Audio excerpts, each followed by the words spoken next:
O Kybalion, capítulo 11. O ritmo. Quinta lei hermética. Tudo tem fluxo e refluxo. Tudo tem suas marés. Tudo sobe e desce. Tudo se manifesta por oscilações compensadas. A medida do movimento à direita é a medida do movimento à esquerda. O ritmo é a compensação. O Kybalion. O quinto grande princípio hermético, o princípio de ritmo, encerra a verdade que em tudo se manifesta um movimento proporcional a um movimento de um lugar para outro, um fluxo e refluxo, um movimento para diante e para trás, um movimento semelhante ao pêndulo, uma maré baixa, uma maré alta. Entre os dois polos se manifestam nos planos físico, mental e espiritual. O princípio do ritmo está em relação com o princípio de polaridade descrito no capítulo precedente. O ritmo se manifesta entre os dois polos estabelecidos pelo princípio de polaridade. Isso não significa, porém, que o pêndulo do ritmo vibra nos polos extremos, porque isto raramente acontece. Com efeito, na maioria dos casos, é muito difícil estabelecer o extremo polar oposto. Mas a vibração primeiro vai para um lado de um polo e depois para o outro. Há sempre uma ação e uma reação, uma marcha, uma retirada, uma alta e uma baixa, manifestados em todos os tons e fenômenos do universo. Os sóis, os mundos, os homens, os animais, as plantas, os minerais, as forças, a energia, a mente, a matéria e mesmo o espírito manifestam este princípio. O princípio se manifesta na criação e destruição dos mundos, na elevação e na queda das nações, na vida histórica de todas as coisas e, finalmente, nos estados mentais do homem. Começando com as manifestações do espírito ou do todo, pode-se dizer que existem a elusão e a infusão, a inspiração e a expiração de Brahma. Como diz a expressão dos brahmanes, um dos universos criados, eles chegam a ponto mais baixo da materialidade e logo começam sua vibração para cima. Os sóis nascem à existência e, sendo atingida a sua maior força, o processo de retrocesso começa. E depois de éons de tempos, eles tornam inertes as massas de matéria, esperando um outro impulso que novamente ponha suas energias interiores na atividade e começa um novo ciclo de vida solar. E assim é com todos os mundos. Nasceram, viveram e morreram. E é só renascer. E é assim com todas as coisas na figura e na forma. Elas vibram da ação para a reação, do nascimento para a morte, da atividade para a inatividade. Voltam para trás. Assim é com todas as coisas viventes. Nasceram, cresceram, morreram e depois tomaram a nascer. Assim é com todos os grandes movimentos, as filosofias, os credos, os costumes, os governos, as nações e todas as outras coisas. Nascer, crescer, amadurecer, decair, morrer e depois renascer. A vibração do pêndulo está sempre em evidência. A noite segue o dia, e o dia segue a noite. O pêndulo vibra no outono ao inverno, e depois volta para trás. Os corpúsculos, os átomos, as moléculas e todas as massas de matéria vibram ao redor do círculo da natureza. Não há coisa alguma de absoluta inércia ou ascensão de movimento, e todo movimento participa do ritmo. O princípio é de aplicação universal. Pode ser aplicado a qualquer questão ou fenômeno de qualquer dos diversos planos de vida. Pode ser aplicado a todas as fases de atividades humanas. Sempre existe a vibração rítmica de um polo ao outro. O pêndulo universal sempre está em movimento. As marés da maré da vida sobem e descem de acordo com a lei. O princípio de ritmo acha-se bem estendido pela ciência moderna e é considerado como uma lei universal aplicada às coisas materiais.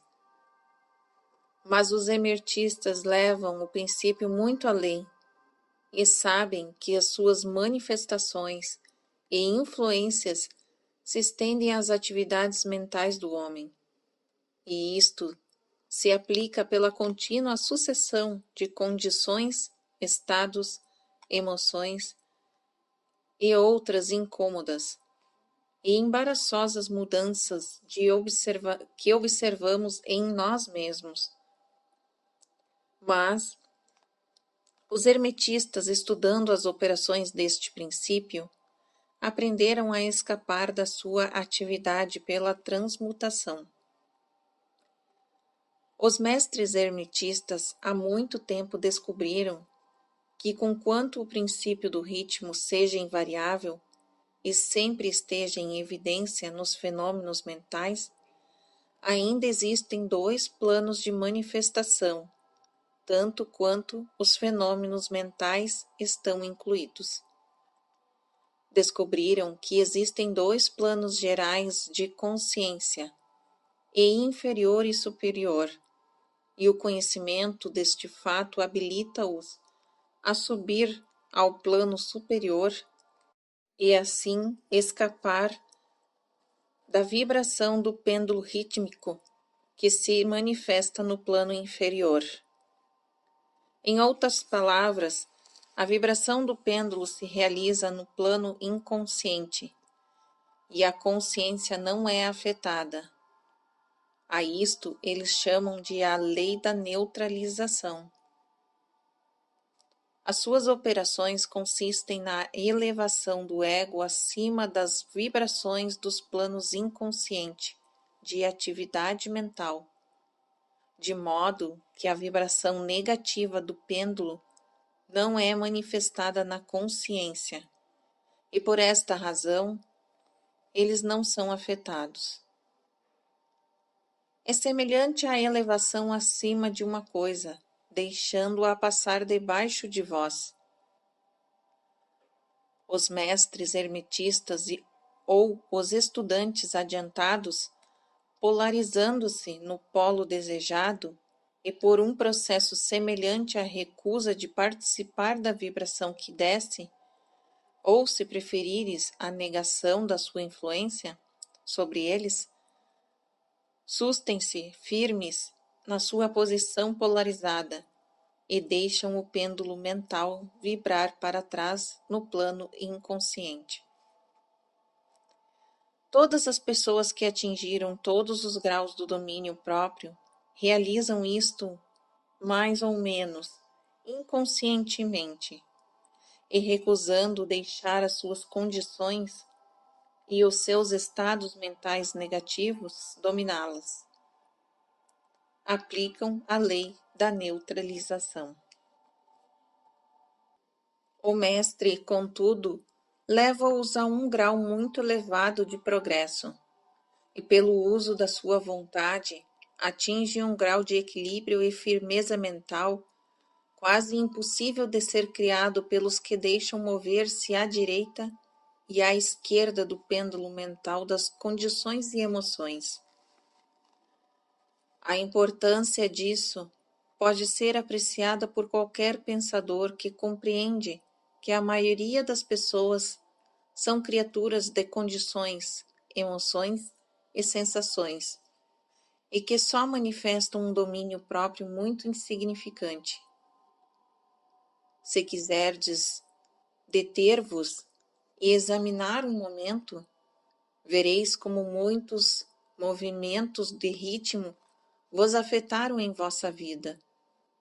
Como um período de entusiasmo foi invariavelmente seguido por uma sensação ou condição de depressão. Do mesmo modo, as vossas condições e períodos de coragem foram seguidos por iguais condições de medo. E isso sempre aconteceu com a maioria das pessoas.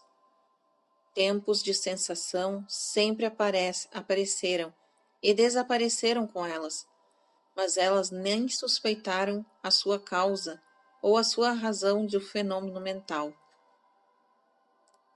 A compreensão das operações deste princípio dará à pessoa a chave do domínio entre os movimentos rítmicos de emoções e habilitá-la a conhecer melhor a si mesma e a evitar de ser levada por estes fluxos e refluxos.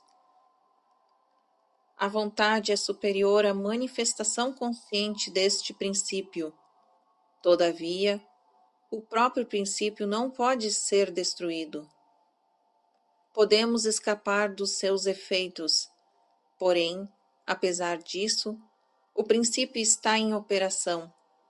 O pêndulo sempre se move, porém, nós podemos escapar de sermos levados por ele.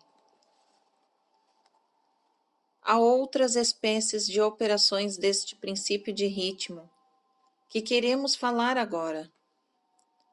Acha-se na sua ação aquilo que é conhecido como a lei de compensação. Uma das definições ou significações da palavra compensação é contrabalançar, o que é sentido em que os hermetistas empregam o termo. É a lei esta de compensação que se refere o Caibalion quando diz: a medida do movimento à direita é a medida do movimento à esquerda. O ritmo é a compensação. A lei de compensação é que o movimento numa direção determina o movimento na direção oposta, ou para o polo oposto, uma balança ou contrabalança o outro. No plano físico, vemos muitos exemplos desta lei. O pêndulo do relógio move-se em certa distância à direita e depois numa igual distância à esquerda. As sensações balançam-se umas às outras da mesma forma.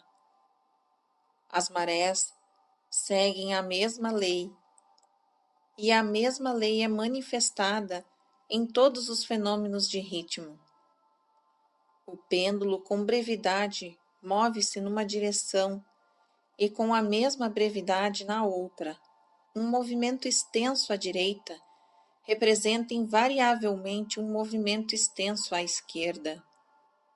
Um objeto atirado para cima, a uma certa altura, tem uma igual distância para atravessar na volta. A força com que um projétil é arremessado uma milha para cima é reproduzida quando o projétil volta à Terra. Esta lei é constante no plano físico, como vos mostrará uma referência às autoridades modelos. Porém, os hermetistas levam isto muito mais longe. Eles ensinam que os estados mentais de um homem estão sujeitos à mesma lei. O homem que goza sutilmente está sujeito a sofrimentos sutis, ao passo que aquele que sente poucas penas só é capaz de sentir pouco gozo. O porco sofre, porém, muito pouco mentalmente, e também goza muito pouco.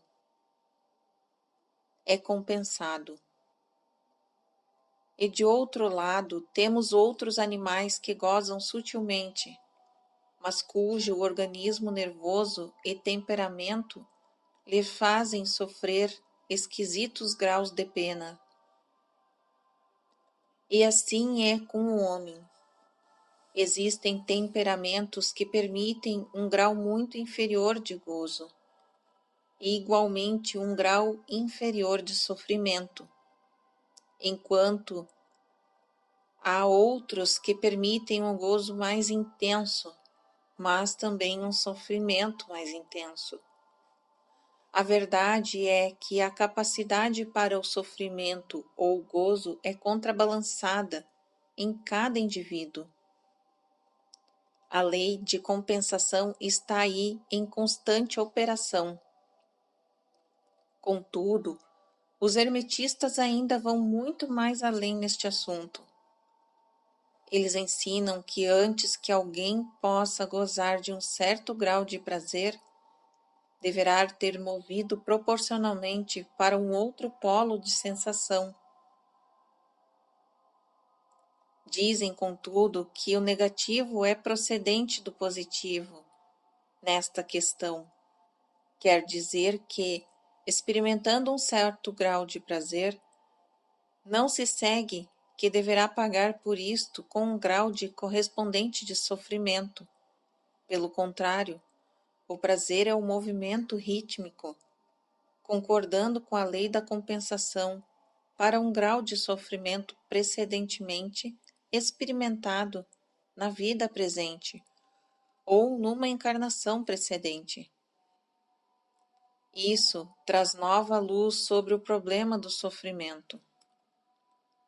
Os hermetistas consideram a cadeia das vidas como contínua e como formando parte de uma vida do indivíduo, de modo que, por seguinte, o movimento rítmico, por esta forma, é compreendido enquanto que não teria significação se não fosse admitida a verdade da reencarnação.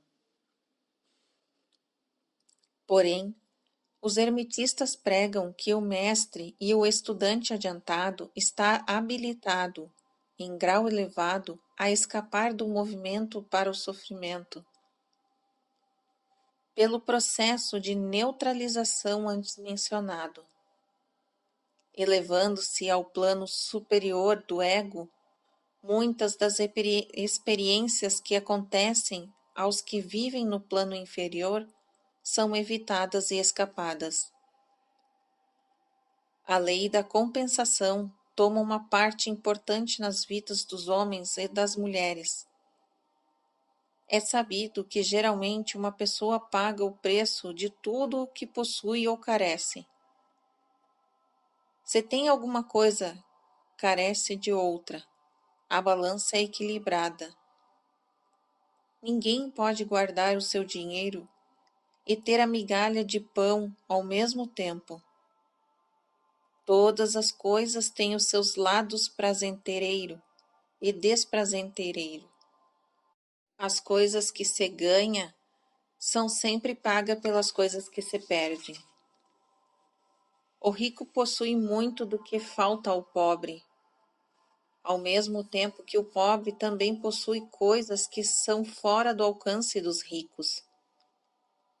O milionário poderá ter inclinação para muitos festins e a opulência com que se sustentar todas as delícias e as luxúrias na mesa, mas carece de apetite para gozar dela.